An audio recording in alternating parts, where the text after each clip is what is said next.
I want to talk a little bit about what has so far been my favorite album of 2016, the new Sun Kill Moon album, Common as Light and Love Are Red Valleys of Blood. This thing is a massive double album. It is over 2 hours long. Every track is somewhere between 7 and up to 11 minutes. And they're all just these really odd stories where the singer-songwriter Mark Kozelek is just like describing events from his life or his interpretation of events that are happening in the news literally as they're happening or like a couple days after they've happened. Each song will just be this long, winding narrative, often with two different real main points that are kind of being fused together, where a song might be about Mark Kozelek being in this certain city when he hears the news that David Bowie died. And so you'll simultaneously be hearing the story of what Mark was doing that day, as well as his thoughts on the death of David Bowie. And so the whole thing has this sort of diary entry quality to it, where each song just seems to be a few diary entries, or just one or two or more, or some of them seem to be split across multiple songs of him just describing what he's been up to, essentially.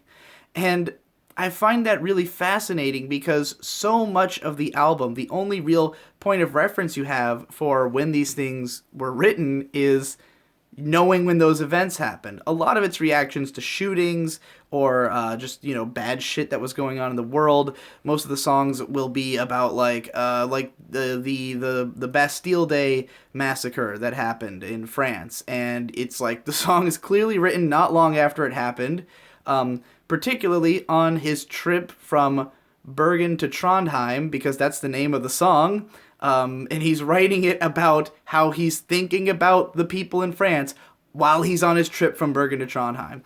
It's such an odd thing because there's not necessarily a reason to do it that way. You could just write a song about the event itself, but there's something about this that makes it so intensely personal that it's not just a reaction that anyone could have. It's Mark Kozelek's reaction that he did have that day. It's like a historical record of this thing happening. Like a lot of songs try to go for more of this kind of timelessness of, even though it's about this one event, you could listen to it forever and it'll always make sense. A lot of, protest songs from the 60s that were about the Vietnam War still make sense as songs today that could be about anything, any tragedy you can name. Not in this case. Not only are these songs specifically about these tragedies, they're specifically about Mark Kozelek's reaction to these tragedies, which is fascinating, and it kind of reminds me more of what rap music is like, because in rap there tends to be a lot more signaling of like what's currently going on, because rap is often about being current and being on the pulse of what's happening. Stuff like diss tracks only really make sense in the context of whatever beef happens to be happening at that moment.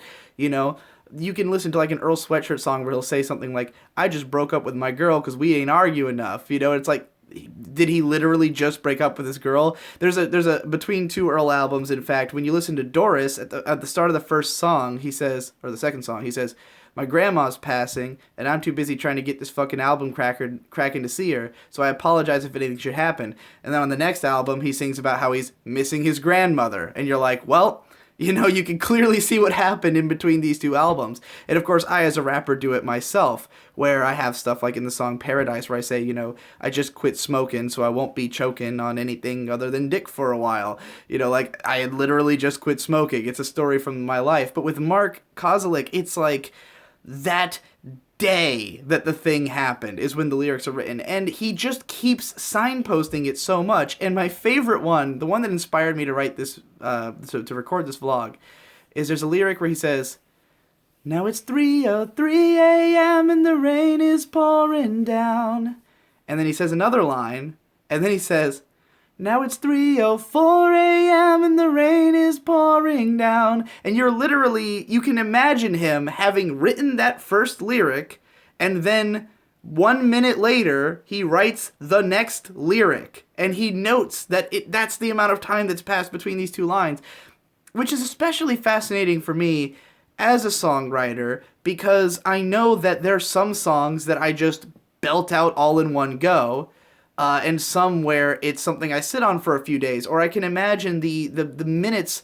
Like, if I write a rap, most of mine are written kind of in one sitting, but sometimes I write a line and then I have to pace around and think about it for a while, and then maybe 5 minutes pass and I write the next line. With Mark Kozelek, you know that he wrote that line and then the clock changed one number and then he wrote the next line.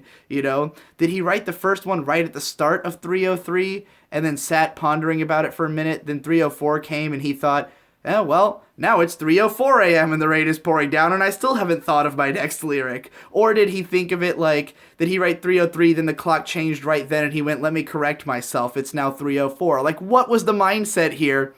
It's just really fascinating to picture him looking out the window at the rainfall, writing these lyrics. You know exactly what he was doing because he's describing that he's like laying next to his wife or something. It's 3:03 a.m. The rain's pouring down, so they're probably indoors. He's sitting next to her, thinking about how life is fine, and like we know exactly the state of mind he was in when he put pen to paper and created this particular song.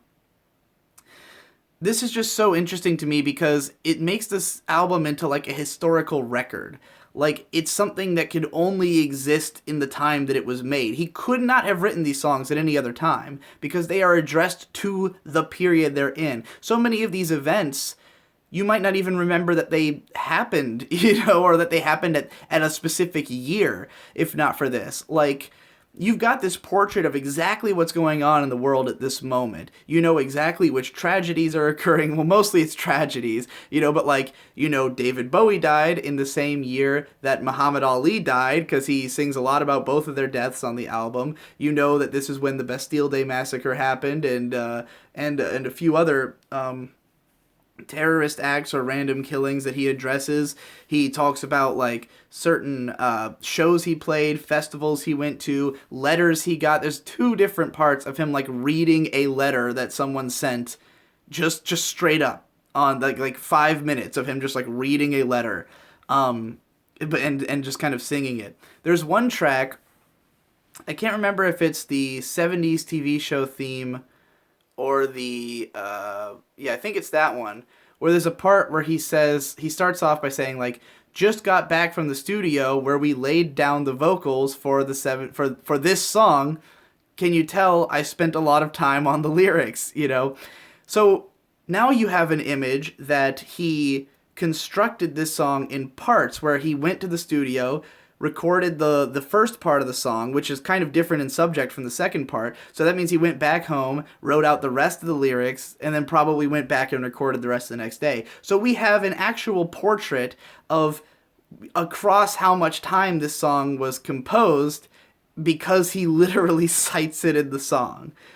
It's just such a deeply fascinating album in that regard, and it really brings you into a day in the life of Mark Kozelek. A lot of the album is about him dealing with the fact that he's about to turn 50. He's thinking about his state of being, the state of the world, how he's feeling. Like, I feel like how much could even have been left to say. I mean, not that we like have this full portrait of everything that he's thinking at all times, but he says so much about himself that you really get this mental image of what is the life of Mark Kozelek. What's he thinking about? What's he doing in the course of 2016, and he won't be able to write these songs next year because he will be 50. He won't be able to talk about what it's like to almost be 50. He couldn't have written it the year before because he was 48, It's extremely timely. It's a portrait of a time, place, and a person all at that exact moment. And that's why I think it's like a really interesting record and also just a lot of fun to listen to. And it's thought-provoking in places, and Mark is just such a character, such a like a normal guy but in an eccentric way. He's just a regular dude, but the fact that he's even describing the stuff that he's describing also makes him totally weird and out there, and I love the guy. And that's it.